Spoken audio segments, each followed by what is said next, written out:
Next exercise we have is a band sidestep. Very back at the beginning we did some isometrics where we were moving our leg away from our midline. This exercise is the next level up from that.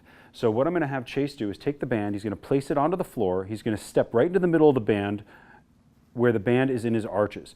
The closer he starts his feet, the more resistance there will be. So this is one of those exercises where it really depends on how thick the band is. He doesn't need a very thick band for this because he can adjust how much resistance he puts on it. So if we start with his feet very close together, stepping on the band, what he's going to do is he's going to then make an X with the band. He's going to flip it around, and now there's an X right there.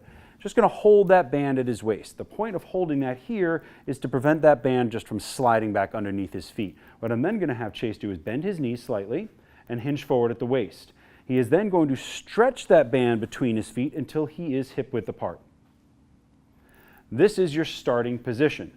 What we are going to be doing is moving 1 foot width, which, in case you haven't noticed, is only about 4 or 5 inches. This is not a giant step.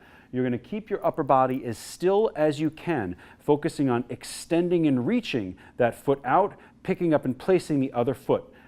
I like to think about this as stepping from shoulder to hip width, shoulder to hip width. So Chase will take 1 step, about 4 inches, and we'll reach out with the other foot, keeping the knees bent. There we go, and bring the other foot in, minimizing how much he's rocking. If you notice, his toes are staying pointed straight forward.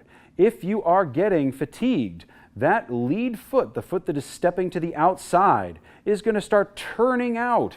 You'll notice that toe turning away.